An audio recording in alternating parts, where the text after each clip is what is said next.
अस्सलाम वालेकुम students, this is our fourth lecture of the fourth week. और इस लेक्चर के अंदर हम डिस्कस करेंगे क्वेश्चन नंबर 7 और क्वेश्चन नंबर 8 और क्वेश्चन नंबर 9।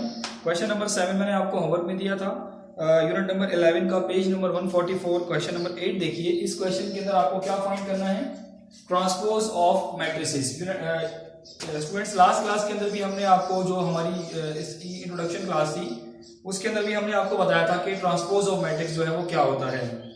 देखिए स्टूडेंट्स, ट्रांसपोज ऑफ मैट्रिक्स ये होता है कि अगर हम एक मैट्रिक्स गिवन हो तो उसके अंदर जो रोज होती हैं उनको हम कॉलम में और कॉलम को हम रोज में चेंज कर देते हैं। तो यहाँ पर भी हमने यही काम करना है। बिल्कुल ए हमें गिवन एक मैट्रिक्स 2 3 -6 और 0 इसकी इंक्रीज है, इसके एलिमेंट्स हैं।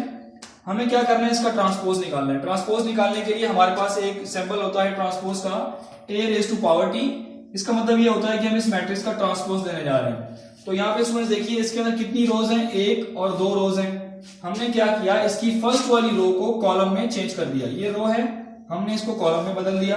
ये सेकंड वाली रो है -6 0 और इसको भी हमने कॉलम में बदल दिया स्टूडेंट्स। तो अगर हम रो को कॉलम में चेंज करें या कॉलम को रो में चेंज कर दें, कोई फर्क नहीं पड़ेगा, वो आपके पास जो आंसर आएगा।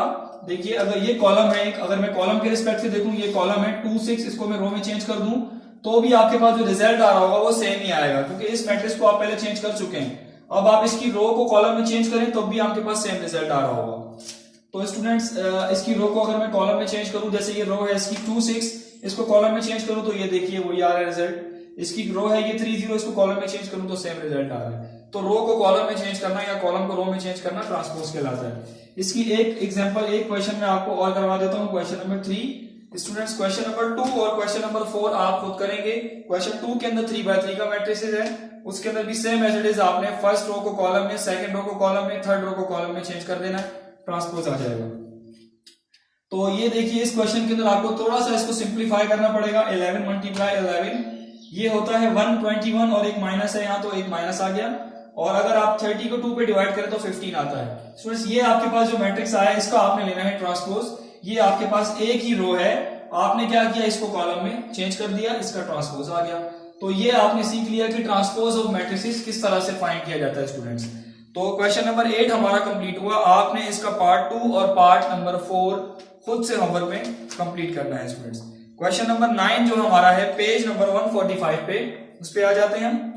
Select the pairs of equal matrices. Students pair of equal matrices क्या होते हैं, यहाँ पे हम आपको बताएंगे कि इक्वल मैट्रिक्स क्या होता है।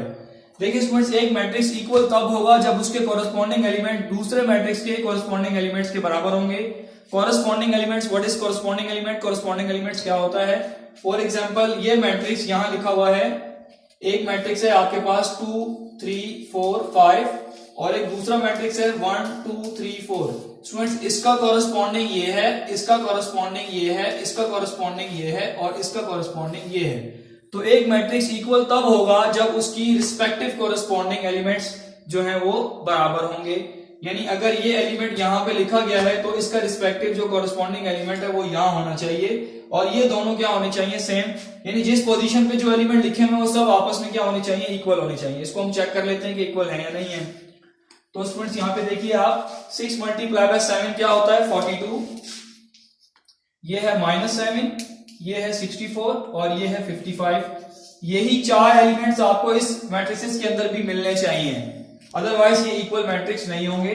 अगर आप 14 को 4 टाइम्स मल्टीप्लाई करें स्टूडेंट्स तो आंसर क्या आता है, 56। ये आ गया 56, -9 + 2 -7, 60 + 4 64 और 11 5 टाइम्स 55। स्टूडेंट्स अगर आप इन दोनों मैट्रिसेस को देखें तो एक एंट्री जो है वो सेम नहीं आ रही। इसका मतलब ये हुआ कि ये मैट्रिक्स इक्वल नहीं है। अगर ये वाली एंट्री भी दोनों की, ये वाले एलिमेंट भी दोनों के सेम होते तो कॉरेस्पॉन्डिंग एलिमेंट्स दोनों मैट्रिसेस के आपस में बराबर हो जाते, इसका मतलब मैट्रिक्स इक्वल हो जाता। लेकिन क्योंकि ऐसा पॉसिबल नहीं है तो ये मैट्रिक्स इक्वल नहीं होगा।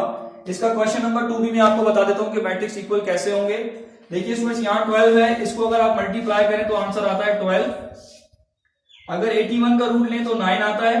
10 + 1 11 होते हैं और 2 × 5 10 होते हैं।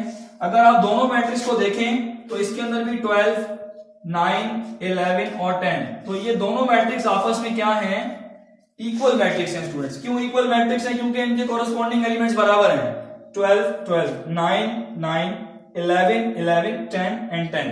तो जब दोनों मैट्रिक्स के कोरस्पॉन्डिंग एलिमेंट्स आपस में बराबर हो जाएं तो वो मैट्रिक्स क्या कहलाता है स्टूडेंट्स? इक्वल मैट्रिक्स कहलाता है। यहाँ पे हमने अपना क्वेश्चन नंबर 9 कंप्लीट किया है। पार्ट नंबर 3 जो क्वेश्चन नंबर 9 का है वो आपका होमवर्क है, इंशाल्लाह उसको आप होमवर्क में कंप्लीट करेंगे। उम्मीद है कि आपको ये वाला लेक्चर समझ में आ गया होगा।